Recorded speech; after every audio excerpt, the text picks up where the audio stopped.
Hi, students, let's get started with the subject Hindi Sanchan, Chapter 3, Kullu कुम्हार की उनाकोटी। ध्वनि में यह अद्भुत गुण है कि एक क्षण में ही वह आपको किसी दूसरे समय संदर्भ में पहुंचा सकती है। मैं उनमें से नहीं हूं जो सुबह 4 बजे उठते हैं, 5 बजे तक तैयार हो लेते हैं और फिर लोधी गार्डन मकबरों और मेम साहबों की सोहबत में लंबी सैर पर निकल जाते हैं। मैं आमतौर पर सूर्योदय के साथ उठता हूँ, अपनी चाय खुद बनाता हूँ और फिर चाय और अखबार लेकर लंबी अलसाई सुबह का आनंद लेता। अक्सर खबर की खबरों पर मेरा कोई ध्यान नहीं रहता।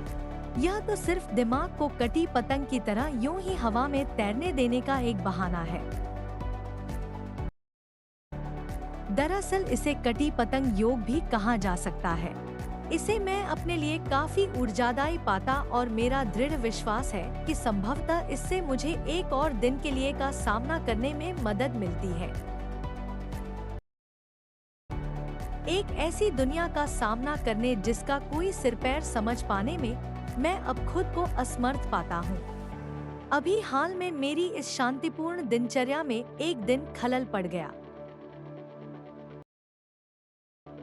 मैं जगा एक ऐसी कानफाडू आवाज से जो तोप दगने और बम फटने जैसी थी, गोया जॉर्ज डब्ल्यू बुश और सद्दाम हुसैन की मेहरबानी से तीसरे विश्व युद्ध की शुरुआत हो चुकी हो।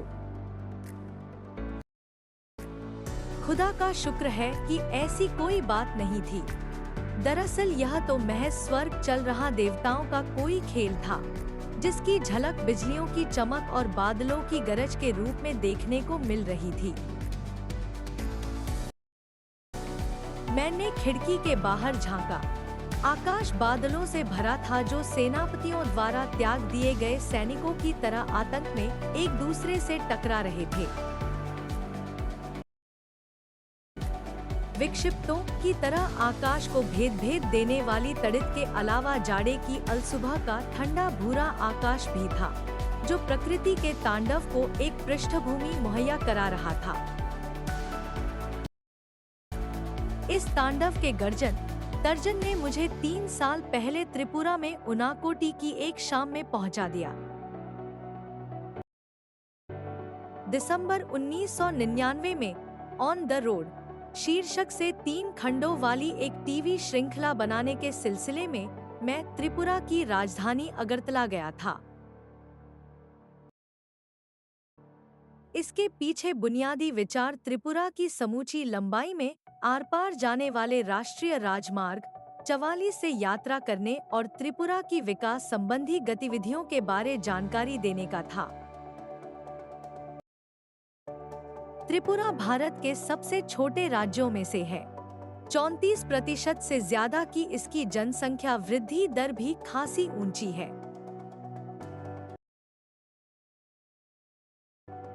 3 तरफ से यह बांग्लादेश से घिरा हुआ है और शेष भारत के साथ इसका दुर्गम जुड़ाव उत्तर पूर्वी सीमा से सटे मिजोरम और असम के द्वारा बनता है।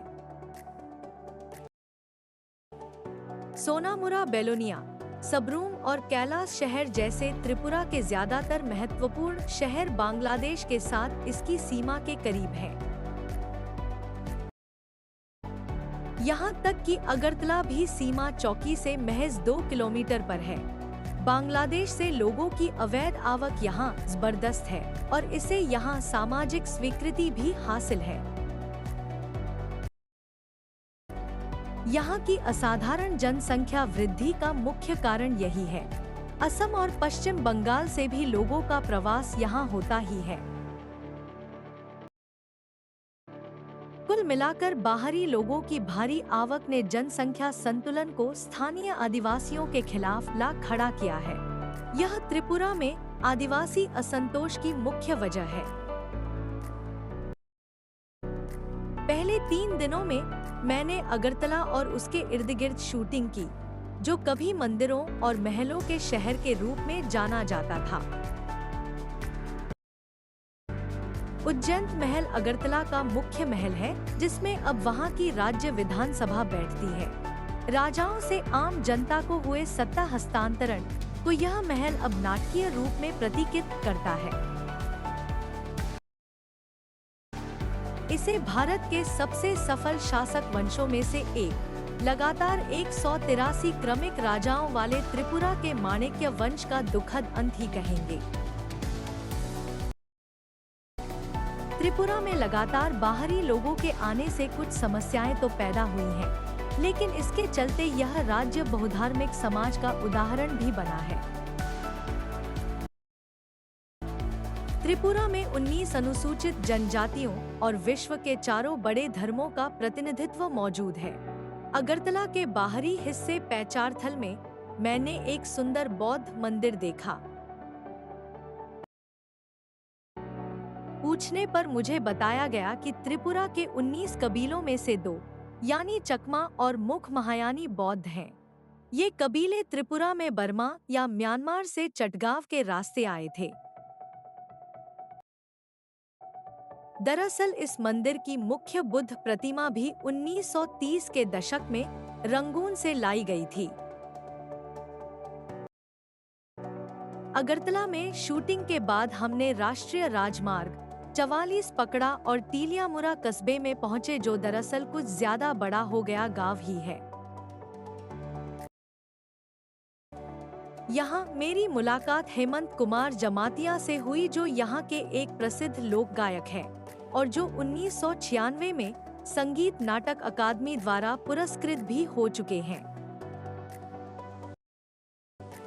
हेमंत कोकबारो बोली में गाते हैं, जो त्रिपुरा की कबीलाई बोलियों में से है। जवानी के दिनों में वे पीपुल्स लिबरेशन ऑर्गेनाइजेशन के कार्यकर्ता थे, लेकिन जब उनसे मेरी मुलाकात हुई तब वे हथियारबंद संघर्ष का रास्ता छोड़ चुके थे और चुनाव लड़ने के बाद जिला परिषद के सदस्य बन गए थे। जिला परिषद ने हमारी शूटिंग यूनिट के लिए एक भोज का आयोजन किया। यह एक सीधा साधा खाना था जिसे सम्मान और लगाव के साथ परोसा गया था। भारत की मुख्य धारा में आई मुंहजोर और दिखावेबाज संस्कृति ने अभी त्रिपुरा के जनजीवन को नष्ट नहीं किया है।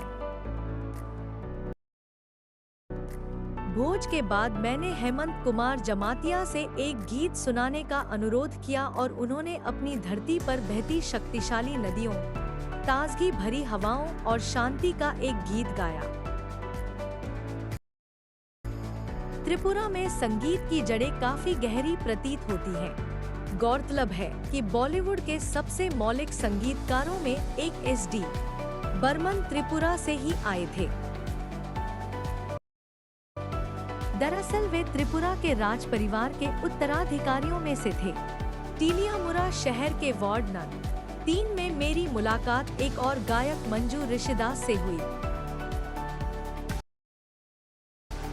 ऋषिदास मोचियों के एक समुदाय का नाम है, लेकिन जूते बनाने के अलावा इस समुदाय के कुछ लोगों की विशेषज्ञता थाप वाले वाद्यों जैसे तबला और ढोल के निर्माण और उनकी मरम्मत के काम में भी है। मंजू ऋषिदास आकर्षक महिला थी और रेडियो कलाकार होने के अलावा नगर पंचायत में अपने वार्ड का प्रतिनिधित्व भी करती थी। वे निरक्षर थी, लेकिन अपने वार्ड की सबसे बड़ी आवश्यकता यानी स्वच्छ पेयजल के बारे में उन्हें पूरी जानकारी थी। नगर पंचायत वे अपने वार्ड में नल का पानी पहुंचाने और इसकी मुख्य गलियों में ईंटें बिछाने के लिए राजी कर चुकी थी। हमारे लिए उन्होंने 2 गीत गाए और इसमें उनके पति ने शामिल होने कोशिश की, क्योंकि मैं उस समय उनके गाने की शूटिंग भी कर रहा था। गाने के बाद वे तुरंत एक गृहिणी की भूमिका में भी आ गई और बगैर किसी हिचक के हमारे लिए चाय बनाकर ले। मैं इस बात को लेकर आश्वस्त हूँ कि किसी उत्तर भारतीय गांव में ऐसा होना संभव नहीं है, क्योंकि स्वच्छता के नाम पर एक नए किस्म की अछूत प्रथा वहां अब भी चलन में है। त्रिपुरा के हिंसाग्रस्त मुख्य भाग में प्रवेश करने से पहले अंतिम पड़ाव टीलियामुरा ही है। राष्ट्रीय राजमार्ग 44 पर अगले 83 किलोमीटर यानी मनु तक की यात्रा के दौरान ट्रैफिक CRPF की सुरक्षा में काफिलों की शक्ल में चलता है। मुख्य सचिव और IG CRPF से मैंने निवेदन किया था कि वे हमें घेरेबंदी में चलने वाले काफिले के आगे आगे चलने दें। थोड़ी नानुकुर के बाद वे इसके लिए तैयार हो गए, लेकिन उनकी शर्त यह थी कि मुझे और मेरे कैमरामैन को CRPF की हथियारबंद गाड़ी में चलना होगा और यह काम हमें अपने जोखिम पर करना होगा। काफिला दिन में 11 बजे के आसपास चलना शुरू हुआ। मैं अपनी शूटिंग के काम में ही इतना व्यस्त था कि उस समय तक डर के लिए कोई गुंजाइश ही नहीं थी जब तक मुझे सुरक्षा प्रदान कर रहे CRPF कर्मी ने साथ की निचली पहाड़ियों पर इरादतन रखे 2 पत्थरों की तरफ मेरा ध्यान आकृष्ट नहीं किया। 2 दिन पहले हमारा एक जवान यही विद्रोहियों द्वारा मार डाला गया था, उसने कहा। मेरी रीढ़ में एक झुरझुरी सी दौड़ गई। मनु तक की अपनी शेष यात्रा में मैं यह ख्याल अपने दिल से निकाल नहीं पाया कि हमें घेरे हुए सुंदर और अन्यथा शांतिपूर्ण प्रतीत होने वाले जंगलों में किसी जगह बंदूकें लिए विद्रोही भी छिपे हुलिये सकते हैं। त्रिपुरा की प्रमुख नदियों में से एक मनु नदी के किनारे स्थित मनु एक छोटा कस्बा है। जिस वक्त हम मनु नदी पार जाने पुल पर पहुंचे, सूर्य मनु के जल में अपना सोना उड़ेल रहा था। वहां मैंने एक और काफिला देखा। एक साथ बंधे हजारों बांसों का एक काफिला किसी विशाल ड्रैगन जैसा दिख रहा था और नदी पर बहा चला आ रहा था। डूबते सूरज की सुनहरी रोशनी उसे सुलगा रही थी और हमारे काफिले को सुरक्षा दे रही CRPF की एक समूची कंपनी के उलट इसकी सुरक्षा का काम सिर्फ 4 व्यक्ति संभाले हुए थे। अब हम उत्तरी त्रिपुरा जिले में आ गए थे।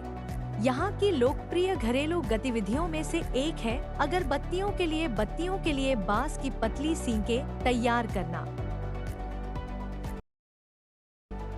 अगरबत्तियां बनाने के लिए कर्नाटक और गुजरात भेजा जाता है। उत्तरी त्रिपुरा जिले का मुख्यालय कैलाश शहर है, जो बांग्लादेश की सीमा के काफी करीब है। मैंने यहाँ के जिलाधिकारी से मुलाकात की, जो केरल से आए एक नौजवान निकले। वे तेज तर्रार, मिलनसार और उत्साही व्यक्ति थे।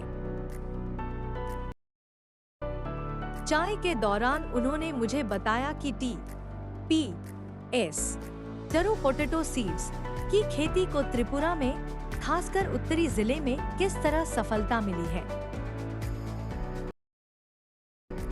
आलू की बुआई के लिए आमतौर पर पारंपरिक आलू के बीजों की जरूरत 2 मीट्रिक टन प्रति हेक्टेयर पड़ती है। इसके बरक्स TPS की सिर्फ 100 ग्राम मात्रा ही 1 हेक्टेयर की बुआई के लिए काफी होती है। त्रिपुरा से TPS का निर्यात अब न सिर्फ असम, मिजोरम, नागालैंड और अरुणाचल प्रदेश को, बल्कि बांग्लादेश, मलेशिया और वियतनाम को भी किया जा रहा है। कलेक्टर ने अपने एक अधिकारी को हमें मुराई गांव को कहा, जहां TPS की खेती की जाती थी। फिर जिलाधिकारी ने अचानक मुझसे पूछा, क्या आप उनाकोटी में शूटिंग करना पसंद करेंगे? यह नाम मुझे कुछ जाना पहचाना सा लगा, लेकिन बारे में मुझे कोई जानकारी नहीं थी। जिलाधिकारी ने आगे बताया कि यह भारत का सबसे बड़ा नहीं तो सबसे बड़े शैव तीर्थों में से एक, संसार के इस हिस्से में जहां युगों से स्थानीय आदिवासी धर्म ही फलते फूलते रहे हैं, एक शैव तीर्थ। जिलाधिकारी के लिए मेरी उत्सुकता स्पष्ट थी। यह जगह जंगल में काफी भीतर है, हालांकि यहाँ से इसकी दूरी सिर्फ 9 किलोमीटर है। अब तक मेरे ऊपर इस जगह का रंग चढ़ चुका था। टीलियामुरा से मनु तक की यात्रा कर लेने के बाद मैं खुद को ज्यादा साहसी भी महसूस करने लगा था। मैंने कहा कि मैं निश्चय ही वहां जाना चाहूंगा और यदि संभव हुआ तो इस जगह की शूटिंग करना भी मुझे अच्छा लगेगा। अगले दिन जिलाधिकारी ने सारे सुरक्षा इंतजाम किए और यहाँ तक कि उनाकोटी में ही हमें लंच कराने का प्रस्ताव भी रखा। वहाँ हम सुबह 9 बजे के आसपास पहुँच गए, लेकिन 1 घंटे हमें इंतजार करना पड़ा क्योंकि खासे ऊंचे पहाड़ों से घिरी होने के चलते इस जगह सूरज की रोशनी 10 बजे ही पहुँच पाती है। उनाकोटी का मतलब है 1 कोटि, यानी 1 करोड़ से 1 कम। दंतकथा के अनुसार उनाकोटी में शिव की 1 कोटि से 1 कम मूर्तियां हैं। विद्वानों का मानना है कि यह जगह 10 वर्ग किलोमीटर से कुछ ज्यादा इलाके में फैली है और पाल शासन के दौरान 9वीं से 12वीं सदी तक के 300 वर्षों में यहाँ चहल पहल रहा करती थी। पहाड़ों को अंदर से काटकर यहाँ विशाल आधार मूर्तियाँ बनी हैं। एक विशाल चट्टान ऋषि भगीरथ की प्रार्थना पर स्वर्ग से पृथ्वी पर गंगा के अवतरण के मिथक को चित्रित करती है। गंगा अवतरण के धक्के से कहीं पृथ्वी धंसकर पाताल लोक में न चली जाए, लिहाजा शिव को इसके लिए तैयार किया गया कि वे गंगा को अपनी जटाओं में उलझा लें और इसके बाद इसे धीरे धीरे पृथ्वी पर बहने दें। शिव का चेहरा एक समूची चट्टान पर बना हुआ है और उनकी जटाएं 2 पहाड़ों की चोटियों पर फैली हैं। भारत में शिव की यह सबसे बड़ी आधार मूर्ति है। पूरे साल बहने वाला एक जल प्रपात पहाड़ों से उतरता है, जिसे गंगा गंग ही पवित्र माना जाता है। यह पूरा इलाका ही शब्दश देवियों देवताओं मूर्तियों से भरा पड़ा है। इन आधार मूर्तियों के निर्माता अभी चिन्हित नहीं किए जा सके हैं। स्थानीय आदिवासियों का मानना है कि इन मूर्तियों का निर्माता कल्लू कुम्हार था। वह पार्वती का भक्त था और शिव पार्वती के साथ उनके निवास कैलाश पर्वत पर जाना चाहता था। पार्वती के जोर देने पर शिव कल्लू को कैलाश ले चलने को तैयार हो गए, लेकिन इसके लिए शर्त यह रखी कि उसे एक रात में शिव की 1 कोटि मूर्तियां बनानी होंगी। कल्लू अपनी धुन पक्के व्यक्ति की तरह इस काम में जुट गया, लेकिन जब भोर हुई तो 1 कोटि से 1 कम निकली। कल्लू नाम की इस मुसीबत से पीछा पर अड़े शिव ने इसी बात को बहाना बनाते हुए कल्लू कुम्हार को अपनी मूर्तियों के साथ उनाकोटी में ही छोड़ दिया और चलते बने। इस जगह की शूटिंग पूरी करते शाम के 4 बज गए। सूर्य के ऊंचे पहाड़ों के पीछे जाते ही उनाकोटी में अचानक भयावना अंधकार छा गया। मिनटों में जाने कहां से बादल भी घिर आए। जब तक हम अपने उपकरण समेटे, बादलों की सेना गर्जन तर्जन के साथ कहर बरपाने लगी। शिव का तांडव शुरू हो गया था, जो कुछ वैसा ही था जैसा मैंने 3 साल बाद जाड़े की एक सुबह दिल्ली में देखा और जिसने मुझे एक बार फिर उनाकोटी पहुंचा दिया था। Thanks for watching.